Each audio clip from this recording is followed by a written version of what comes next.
ఇది అసలైన పాయింట్. అందరు ఏమనుకుంటారంటే ప్రాణమే కదండి, అన్నిటికంటే గొప్పది ప్రాణమే కదా అనుకుంటారు. కానీ ప్రాణానికి ప్రాణమైనది ఒకటి ఉంది నాయన. అదే ఆత్మ చైతన్యము లేదా అదే స్ఫురణ. అది అసలైంది. దానిని మర్చిపోకండి.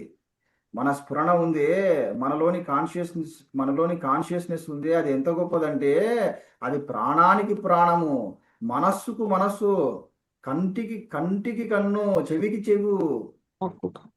ఇంక చూడండి, అది ఇప్పుడు అర్థమైందా? సాక్షి. సాక్షి అనే పదానికి ఇంత లోతైన అర్థం ఉంది. సాక్షి అంటే అది అన్నిటికీ ఆత్మ, అంతరాత్మ. ఆ, ఇది సాక్షి అంటే అంతరాత్మ.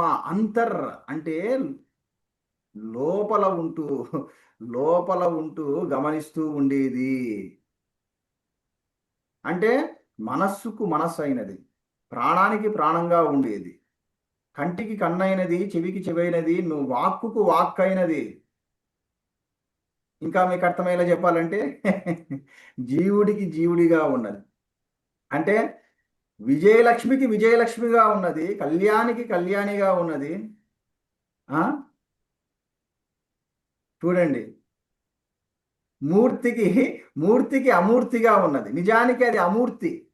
చూడండి అయ్యా, మనలోని స్ఫురణ అనేది అది అమూర్తి. కానీ అన్ని మూర్తులను గమనిస్తూ ఉంటుంది. బా, ఇప్పుడు ఇంకా వస్తూ ఉంటుంది. ఈ ధార అనేది వస్తూ ఉంది, మీరు రాసుకుంటూ ఉండండి. మనలోని స్ఫురణ అనేది అది అమూర్తి. అంటే ఎటువంటి ఆకారం లేనిది, కానీ అన్ని మూర్తులను గమనిస్తూ ఉండగలదు. ఉం?